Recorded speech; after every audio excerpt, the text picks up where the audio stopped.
Good morning, everybody, and welcome to our third podcast of Just Being Human. My name is Lubna Kerr, and this is my colleague, Helen McCabe. Hello, Helen. How are you? I'm good, thank you, Lubna. And how are you? I'm very well, thank you. So this morning, we're going to be talking about gratitude. That's our topic for the week. So tell me, Helen, what does gratitude mean to you? Well, there's lots of things that gratitude means to me. The one quote I wrote down, when I was thinking about our podcast was, "Gratitude can change attitude," and I'm thinking that's absolutely true. In some of the darkest times of my life, gratitude has actually helped me crawl out of the black hole.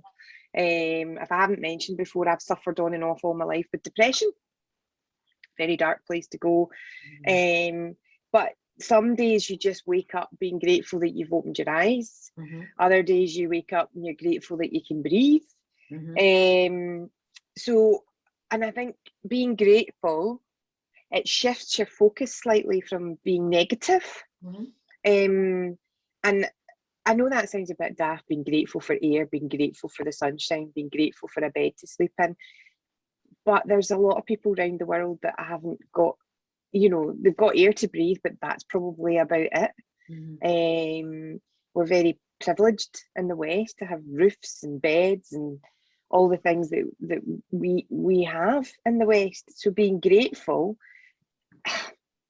it's not about being arrogant and saying, "Oh, I've got this and I've got that." It's not that. It's actually being deeply thankful for everything that you have. And you get those times in your life when you maybe your pal gets a new car, or maybe has a baby, or I don't know, gets the holiday of a lifetime. I don't know. And you're sitting there going, "Why can't I have a car? When's my holiday coming?" And actually, being grateful keeps you, I think it actually keeps you humble. It keeps you looking at your life and thinking, "Oh, I've got that, and oh, I've got that, and oh, I'm very thankful for all the things I have." So that's, I'm not going to say anymore because I'm waffling now. So Lubna, what do you think it means to be grateful? That's a really interesting question, actually, and I'm really glad we chose this topic today. The way I think about gratitude is about reframing what we're thinking about.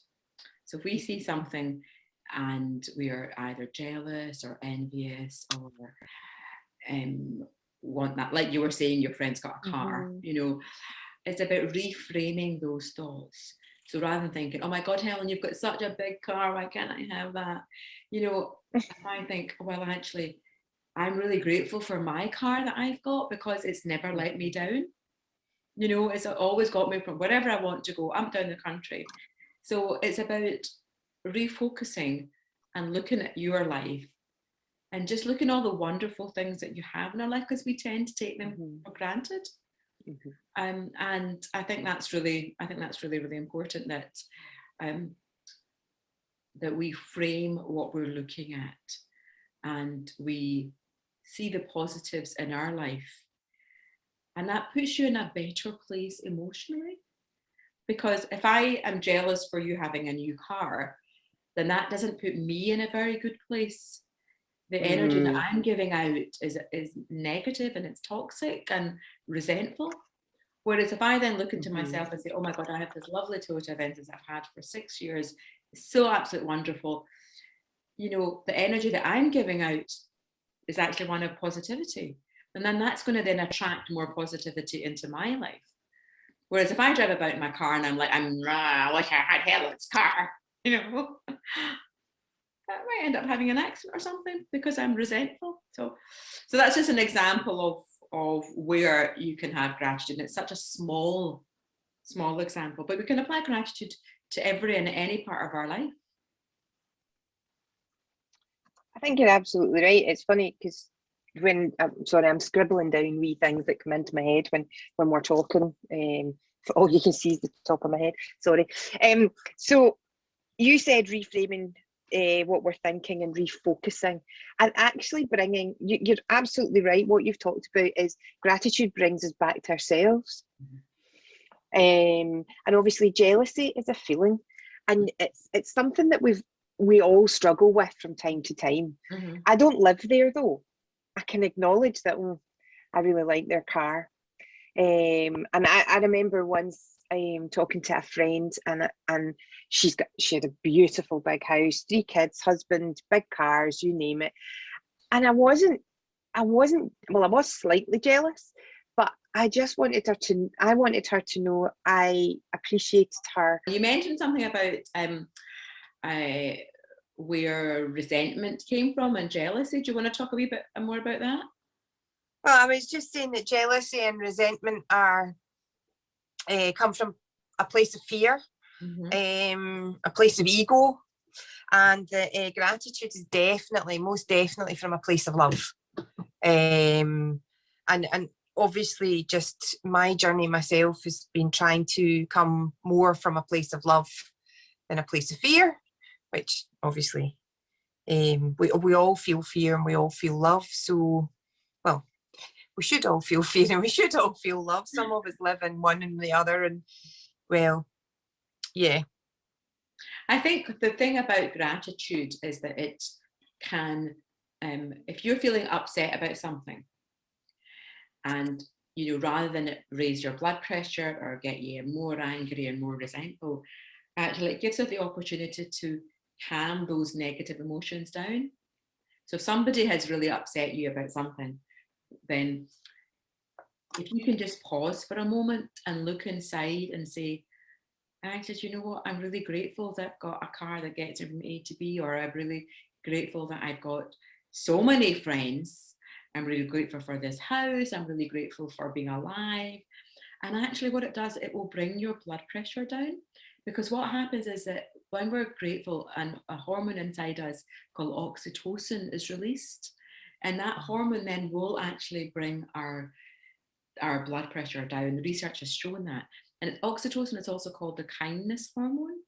And there's lots of research from all over the world that's shown actually, if we are kind to not only other people, but to ourselves, it will impact on our health. So gratitude is actually not just for other people, it's for ourselves. First of all, we should be grateful for ourselves. Yeah. Oxytocin's also released when you fall in love. Yes, when you fall in love, when you give birth, when you hug somebody, that oxytocin is released. So I think I'm an oxytocin junkie. Sorry, say that again, Helen. I said I think I'm an oxytocin junkie because I just love hugging folk, and I've missed it. Oh my God! You know what? They should have done an experiment to measure people's oxytocin before the pandemic, and now, and I bet you it's gone down absolutely 100%. And it's really interesting that there are some cultures. This is another experiment that could be done. There are some cultures in the world where they hug all the time. The French people kiss each other, on the cheek, and the Arab and Muslim cultures hug each other. There should be an experiment to see the level of oxytocin in those cultures where hugging is the norm, and those cultures where it's like, ooh, don't touch me, I'm British. Not that we're generalising, because I'm British and I like hugging. I'm British and I like hugging too. Exactly. So we can't, again, generalising. But it would be an interesting experiment to do of the level of oxytocin. I wonder if we could do it like for 4 weeks you hug everybody, and for 4 weeks you don't, see what difference it makes. I definitely think I wish we'd known about the pandemic, because I'm sure there'd been a lot of experiments. That could have social experiments, totally social experiments that could have been carried out in order to figure out a few bits and bobs about society. I agree. I like the idea actually of the 4 weeks of hugging people. I think if we went around, once we're allowed to, of course, But if we go around hugging everybody that we know for 4 weeks, imagine how we're going to feel. You know, imagine how they're going to feel. There, you know, I think that's a great idea, Helen. I think we should just put that in the manifesto. Yeah. Everybody. Yeah. Do you know, the funny thing about hugs is that not everybody likes them, and that's okay. You know, but anytime you see, you know, on social media where a guy puts a notice, free hugs, and then stands there like that. Yeah. And it's amazing just how many folk walk up who have had a bad day. And I watched one recently where the guy says to me, "You all right there, buddy?" And he went, "No, I'm not actually." And he said, "Do you want a hug?" And he went, "Yeah, I really do." And these are complete strangers. And you just think, yeah, you know, sometimes all you need is a hug. And there's been lots of times in my, I'm just going to move my camera a wee bit, lots of times in my life where, you know, stressed out, when all you needed was just somebody to wrap their arms around you, pat you in the head and say, "Do you know, it's going to be okay. I know it feels crap just now, but it's going to be okay." Not solve anything, not talk about anything, not do anything. Just hug. Oh, yeah. Oh, I agree with can't you. wait. I agree with you. And I wonder if the hugging is actually an exchange of energy as well. And we're talking about oxytocin as a hormone, but I think actually it's more than that. I think it's that that electrical energy exchange that happens, because we are all protons, electrons, neutrons. If you look at it from a chemistry point of view, that's what we are. And water. And water, absolutely, absolutely water. And when there is an imbalance in our bodies, there are, you know, maybe the electrons, the protons, neutrons are not in the places they should be. And actually maybe that hug is then just actually helping each other to put them back where they should be. I mean, I have no scientific evidence for this. I'm just trying to think of it from an emotional point of view.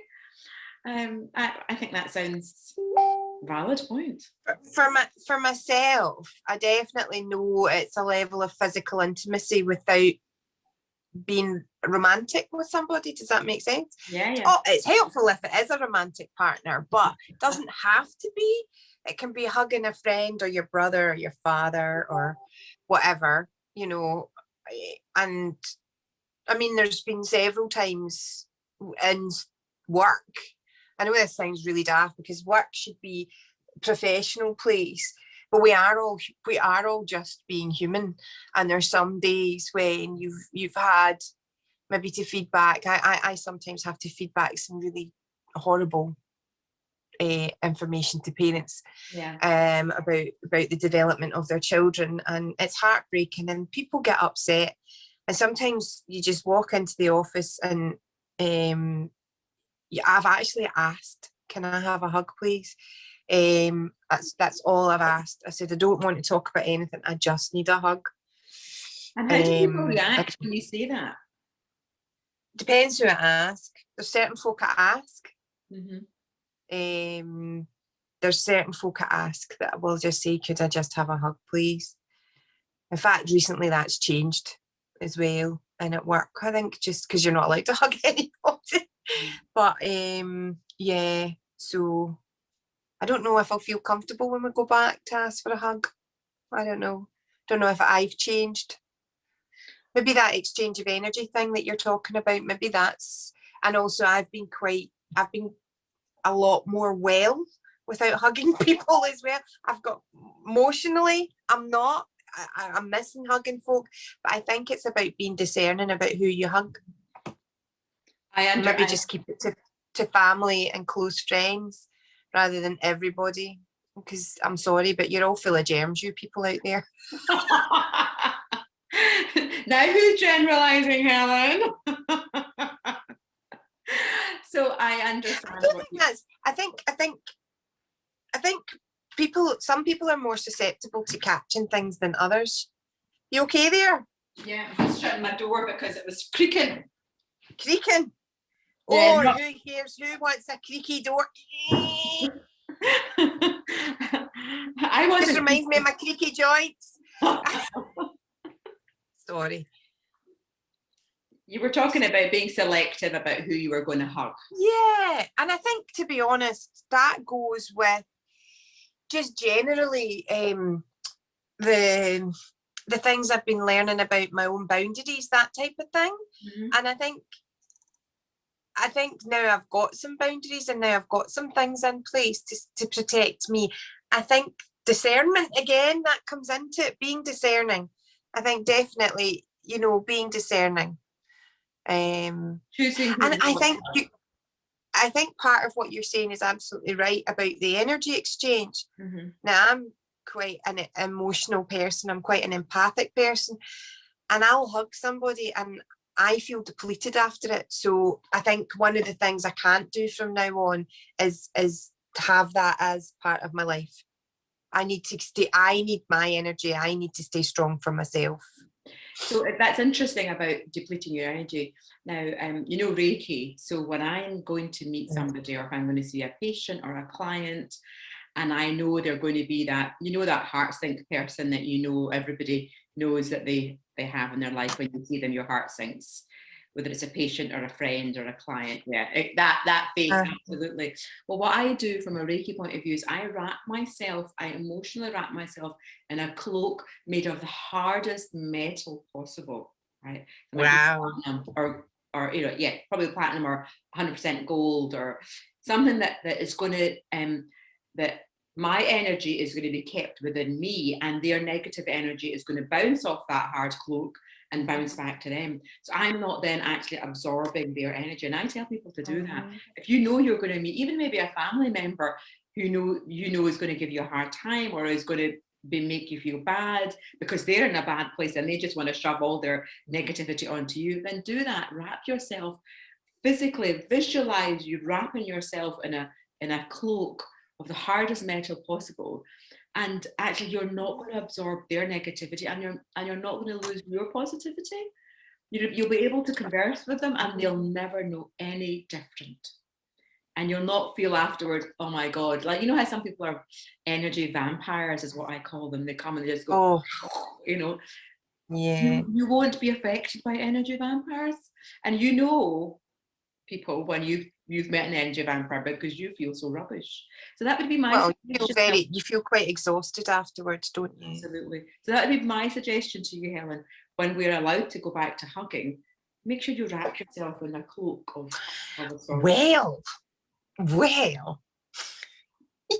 I have my own cloak, Lupina. Oh wow!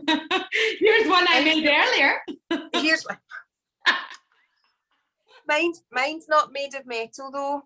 Mine is the deepest, thickest midnight blue velvet. Ooh, I like that. That sounds gorgeous. With the biggest hood. When I've got the hood up, you can't see my face. And on the inside, it's like an iridescent fabric. It's like oil in a puddle. So it's got all your chakra healing energies. It's just pinks and blues and greens and yellows and oranges and reds, and it's an amazing cloak. And thank you for reminding me about it, because I have used it. And you're absolutely right.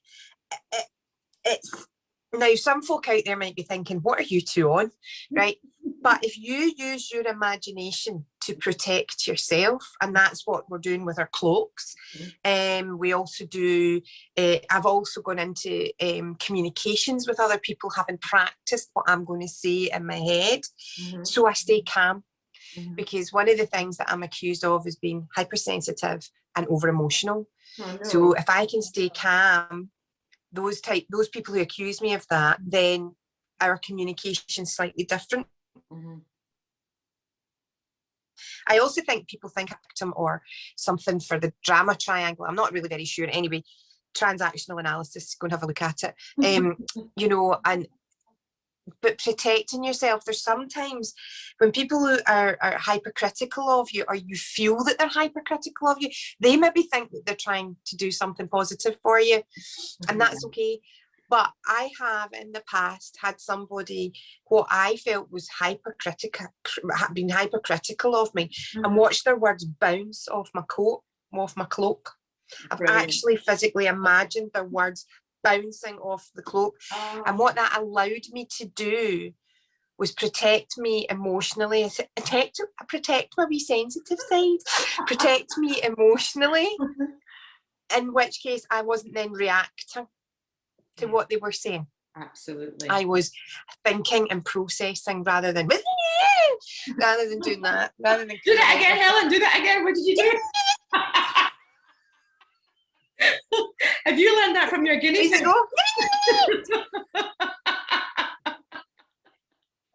can see why folk would think, God, don't speak to Helen about that. She's mental. She'll just go off on one. Yeah. I can totally understand why people would think that, but underneath it is somebody who really cares, and I think that's what happens when you get triggered. It's all your internal stuff. I agree with you. I absolutely agree with you. And you know, we all get triggered by different things and by different people. And it's actually about managing our emotions in a calm way.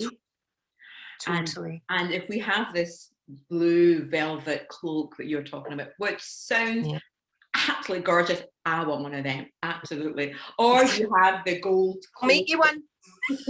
Manifesting you one right now. Oh, I'm gonna look that up now and find one. Actually, that sounds beautiful. But whatever you use to protect yourself is what I'm really saying is really, really important.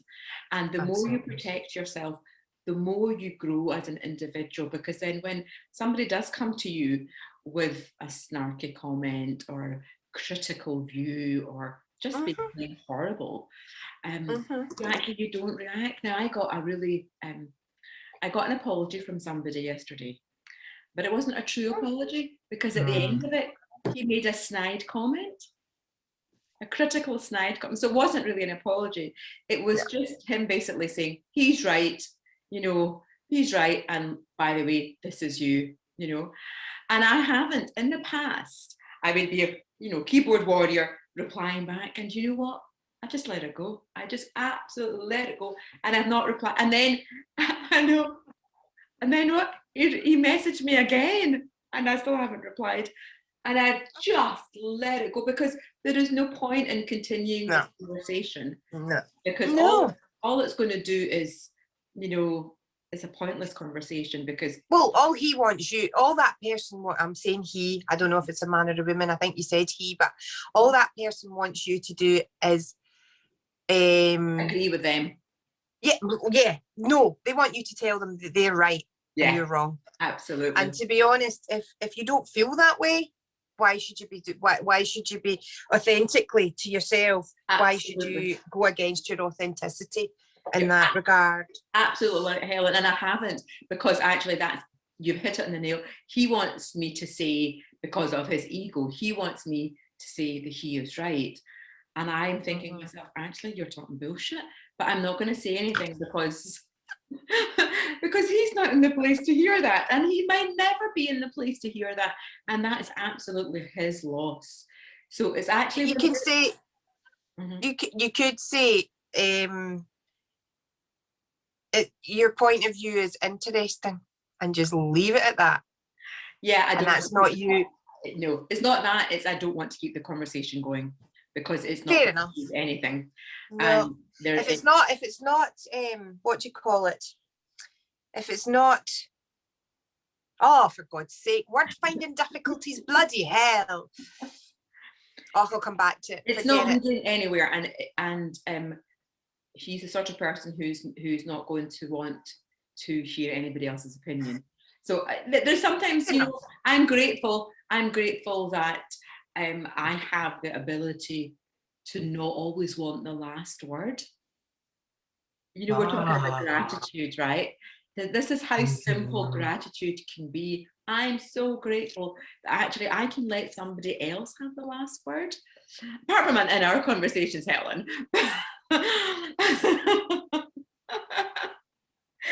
But well, it's very difficult to get a word in between us. So you have to jump in when somebody's breathing. Really, that's the bottom line. Absolutely. So actually, I'm grateful for now learning, because there was a time, Helen, there was a time where I always had to be right. I always had to say the last word because I knew I was right. But as you mature and as you actually learn from your mistakes, and you think, does that need a response? What am I going to achieve by continuing this conversation? Actually, let's just walk away. And it's nice that in my older years, I can say I've learned something. Way. And I'm really grateful for that lesson. I think you're right, but I also think when you reconnect, I mean, I've talked about rebuilding myself. I certainly feel that the more I'm connected and reconnected with me, pardon me, excuse me, all that water I'm drinking, when I'm reconnected with me and my soul and my core beliefs and my core values and my core gifts, the less I'm giving. I don't want to say petty, because that sounds awful judgmental, but things that maybe would have triggered me in the past, because I'm aware of what they are now. Yeah. I'm not as reactionary. That's what it is. I'm not as reactionary to them. So for me, you asked me a way back at the beginning, what does gratitude mean to me? Well, it makes me happy. It keeps me mindful. And it gives me perspective. Sorry, I'm reading off a card because I wrote it all down. I have no cards. I know, because you're just so much better at remembering than I am. Not at all. And I'm grateful for that, because I'm grateful that you feed back to me what I was saying, because I'm like that. That sounds really good. Did I actually say that? So I am grateful for you doing that for me. Thank you. Very welcome. I think that gratitude is the art, and it is an art of saying thank you and meaning it 100%.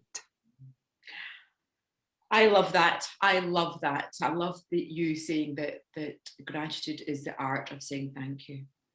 And we're saying thank you to a whole load of different people. We're saying thank you to our creator, whoever you think your creator is, the universe, God, Allah, whoever you think your creator is, saying thank you to them.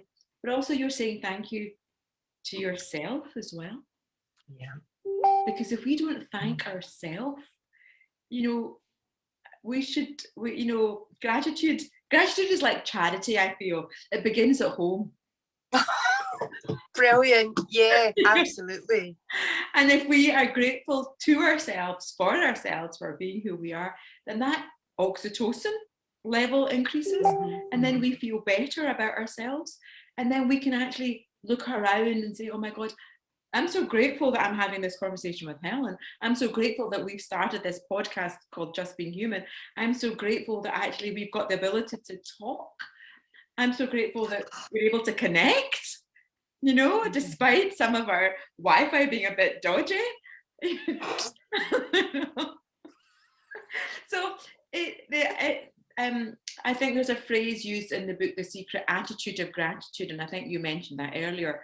And I think that's something that we should be practicing, having an attitude of gratitude every single day of our life, because it does make us more mindful, it does slow us down, and it just gets to focus on what are the good things in our life. Absolutely. I mean, to be honest with you, I've practiced gratitude on and off throughout my life, but only, I would say, in the last 9 months has gratitude become a way of life. And as I said gratitude can change your attitude, but having an attitude of gratitude is also really good. And I'm a poet and I didn't know it, so there we go. Grateful for that. So some of the things that I have done in the past with gratitude to help when you're stressed out your box, when work is getting on top of you, maybe your relationships get on top of you, life happens, we all know it happens, and all of a sudden you find yourself in a position where Moaning Myrtle comes to me. It's from the Harry Potter series, Yeah. Oh, well, why are you doing that? What are you doing? Why are you doing that? Oh, I wouldn't have done it that way. Oh, do you know what? Like yesterday was doing my head in the whole works. Do you know, you could just have an endless supply of complaints going round and round in your head. And that depletes your oxytocin. It depletes, you being that negative can be so hard on you. And we know, I mean, I've not done a huge amount of research into it, but we know that trauma causes changes to your brain, and being negative causes trauma, which causes changes to your brain, which then causes changes in your physiology. So Which the affects, things that which affects your oxytocin level. that will affect your oxytocin level, and then you get into a spiral, and we've all been there. So gratitude journaling. Yeah, I actually absolutely agree with you. I was going to mention that, so I'm glad you're mentioning it. Go on, Helen. Gratitude journaling. I actually have bought a journal. I'm going to mention Shelley Booth, the Feel Look Be program that I was on. She has launched her own gratitude journal, and I would recommend it. It's a beautiful journal. It's each time you write in it, it's 4 pages. I haven't got it with me, so I'm not at home today, but don't dob me in because I'm in my bubble, so I'm allowed. But I meant to bring my gratitude journal. I don't want to take pictures and share it because obviously it's not mine, it's Shelley's. But I, honestly, God has changed, revolutionised how I look at gratitude. The other thing was, at the end of your day, you can just journal. Think about 3 things that have happened during your day that have made you grateful, and maybe even think about why they've made you grateful. And the other one is a gratitude happiness jar, where when good things happen to you, you write it down, fold it up, put it in the jar, and then when you're having a crappy day, when you're having a day where things maybe aren't going quite as expected. And to be honest, let's say that last year has probably there's been a few of those days. Well, what you do is you go into your jar of gratitude and happiness, and you lift out a couple and you read them, and it just reminds you of when things went right. And it can actually trigger the feelings and the remind you of the thoughts or the actual. Sometimes when I look back, it plays out like a video in my head. It plays out like I was still back there, and those can trigger, that level of imagination can trigger those feelings straight away. That's fascinating, Helen. So my friend Libby McGuigan gave me a gratitude journal in 2014, which I still have. And it's just, actually, ladies and gentlemen, everybody that's listening and watching, a gratitude journal can just be a book, a jotter, something where you write down how you're feeling. As Helen has said, things that you're grateful for. Now, I say to my clients 5 things a day at night. 5. Yeah, it doesn't matter. I think it's just the more you do, the quicker that you'll be getting into that attitude of gratitude. And it's really, really good practice to do that. And it can be the same things, it can be different things. But I have that journal, my gratitude journal, next to my bed at night, and that's when I do it. So I'm absolutely agree with you. It's a great idea. You can use anything to write, as long as something that you can reflect back on. I love the idea of the gratitude cookie jar, because it reminds me of fortune cookies, and that is, and I haven't heard that before, or maybe I have, but I can't remember. I think that's a great idea. Again, one of my friends, Fiona, gave me a book. And on it, when I was starting my journey in 2010 of becoming an actress, she gave me this book, and it's called The Star Book. And she said, write in it all the different positive things that have happened to you. And honestly, when I look back, I'm like, oh my God, did I do that in 2012? Wow. And it's just amazing. I've got like more books. In fact, I have a book now that I've used just during the pandemic, and I've every day I write all the good things that are happening. See, when you look back, it's like, oh, I got that funding, oh, I got that audition, oh, I got that self-tape, or I did that gig. And actually, when you look back, and when people say to me, oh, what's your year been like? I'm like, oh, it's been fantastic. Absolutely fantastic. I am so grateful. I'm going to say this, I'm so grateful for the pandemic, because I have done so much more in my creative life. I've gigged in Seattle and LA and in London all on the same night. Imagine, can you ever imagine that? I've been on the radio, I've written for newspapers, honestly, even if somebody can say they're grateful for the pandemic, I mean, people are going to think, has she lost it? But actually, it's how it's affected me personally. So it's having that attitude of gratitude is just something, it's just something you should never lose. It's funny because when I was just before we came on air, or just before we came on to record this, because we're not exactly live, I had put down one of the things that I wanted to talk about in the future was lockdown. What has changed, positives and negatives. But like yourself, Lubna, I think there's a lot of sensitive people, empaths, clairsentients out there who have maybe benefited from lockdown and not being around, as you were talking about. I mean, energy vampires. I think, yes, there are people out there, but then if they're draining your energy, does that mean that they needed it? I don't really know. Anyway, it's just something else that I've been thinking about. But for me, sorry, I just want to answer that question. They did need that energy, but not at the expense of depleting yours. They need to build their own energy themselves. Yes. So, yes. Carry on. Yes, and that's why they're vampires rather than creators, aren't they? Yeah. So, right. Thank you for clarifying that. So one of the things for me, I know I'm saying I'm a hugger. I love being around people. True, 100% true.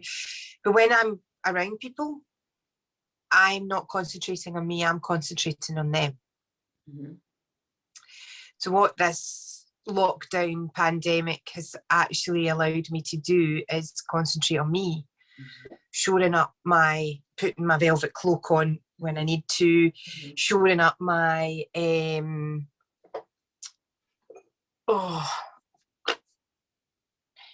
boundaries. That's the word. Sorry, word finding difficulties, ladies and gentlemen. I have been doing some meditation and I'm pretty chilled this morning, so do forgive me. My brain's no firing off as it's usual, and I don't drink coffee, so that's so boundaries. It's made me realise that mine were quite weak. Now you could say that's a bad thing, but I'm actually quite grateful that they were weak. Because it's taught me a heck of a lot.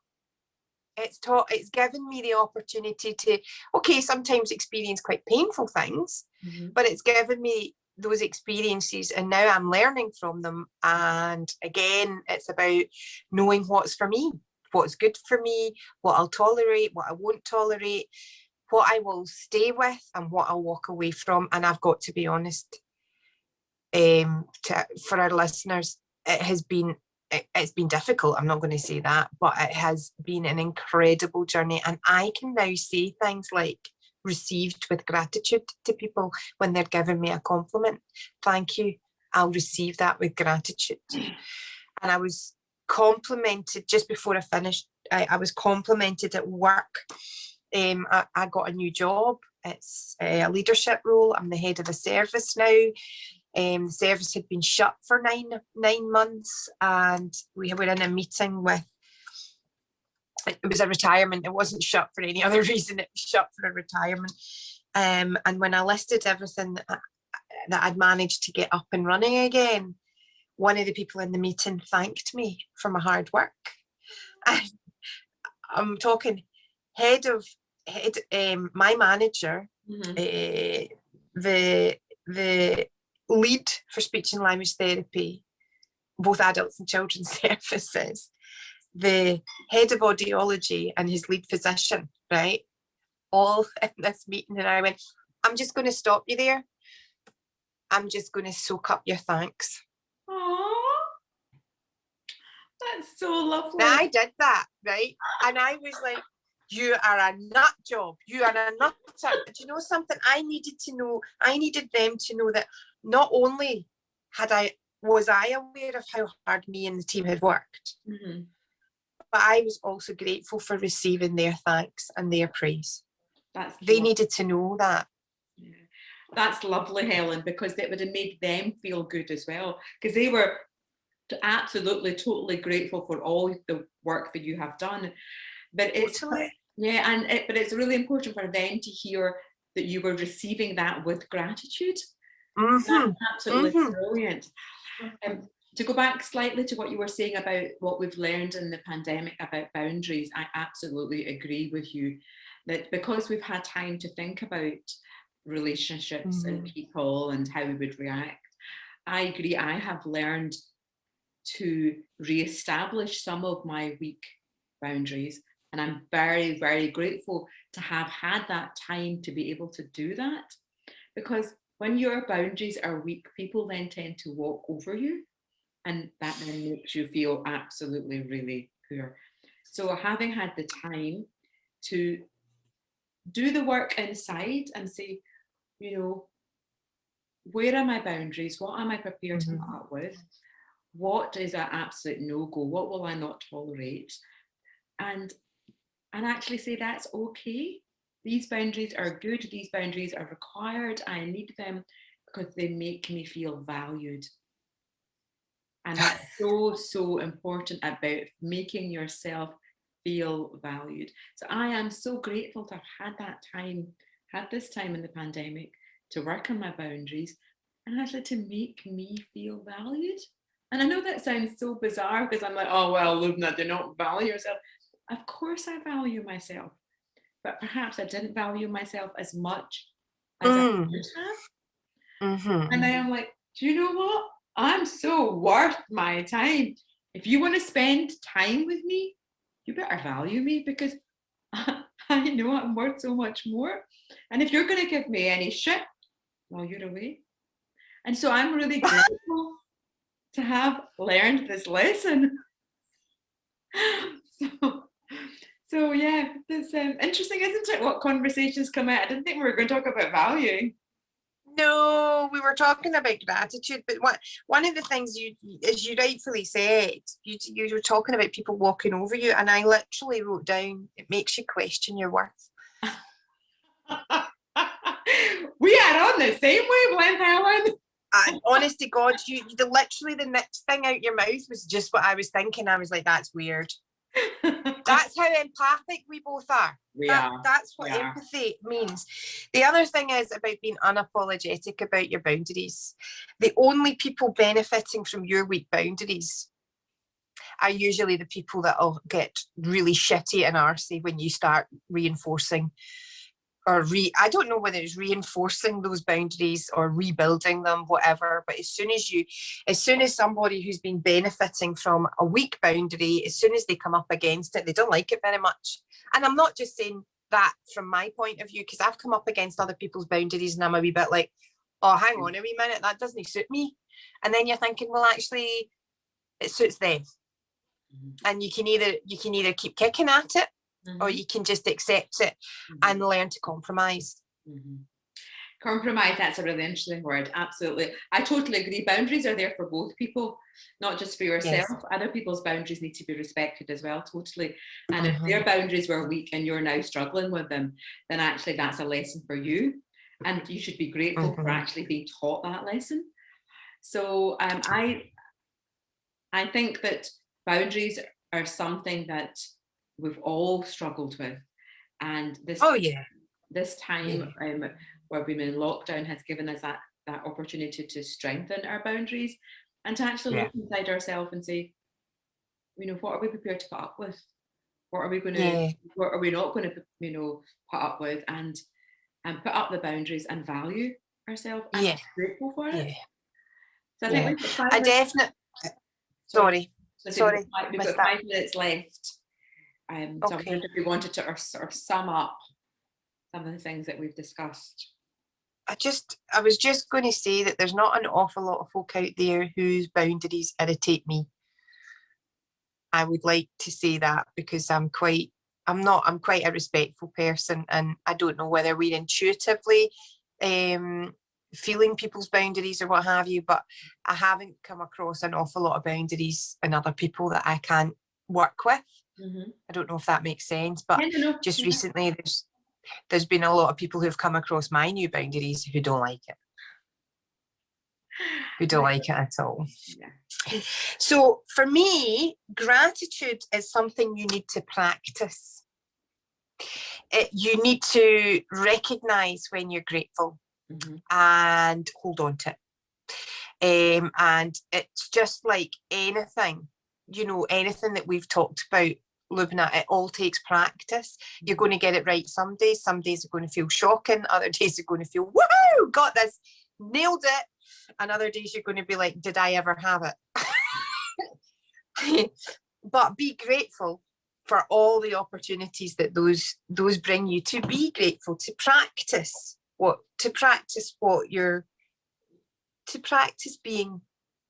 seeing things round about you. Yeah. It is actually mindfulness. It gets back to that. I keep coming back to being mindful. You have to live in the moment to know what you're going to be grateful for.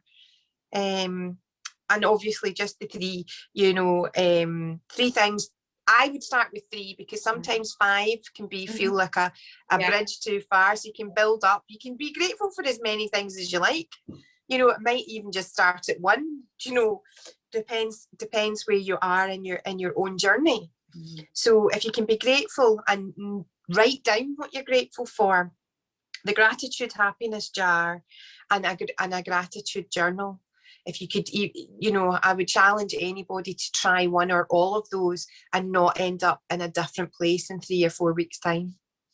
I love the way you summarized it. I agree with you. Start with 3 things. 3 things is probably enough. But actually, as soon as you start writing, you're going to find so many things.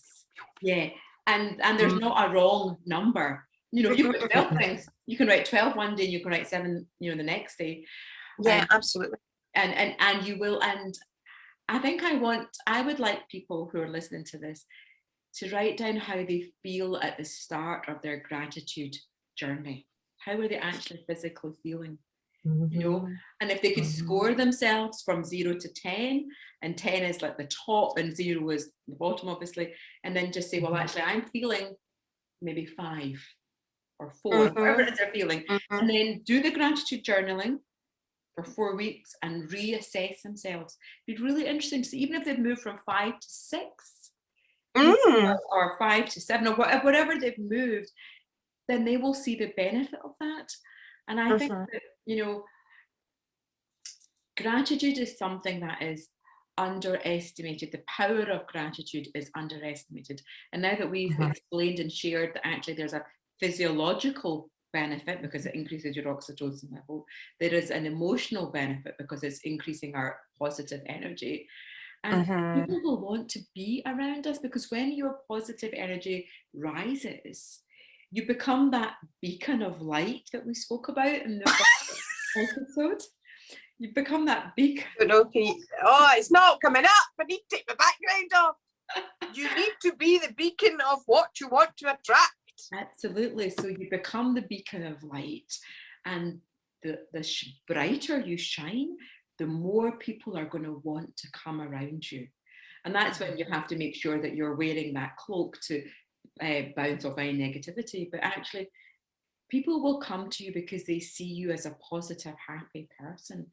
And gratitude is an attitude that we all need to work on. So, ladies and gentlemen, thank you for listening to Helen.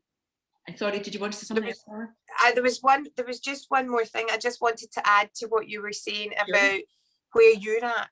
I would also like you to be a bit watchful of what happens to people around you when you start saying thank you and received with gratitude and that kind of thing on your journey. So yes, where you're at, but also in 4 weeks' time, what can you see round about you? What are there any differences round about you? Because I'm going to tell you this, I think your mind will be blown. I think that's a very, very valid point, Helen. I really like that point. See how the people around you change. Who walks away from you, who comes into your life, and the ones that can't walk away because they're family members and our friends, then actually see how they change. I absolutely, totally agree. So, ladies and gentlemen, our 3rd episode has been about gratitude. And if you like what we're talking about, then let us know. Contact us. We're both, Helen and I, both available on all the social media media platforms. It would be wonderful to hear from you and give us stories of gratitude where things have worked out for you, and let us know what you would like us to talk about in future episodes. So from Helen and I, it's goodbye and have a beautiful day.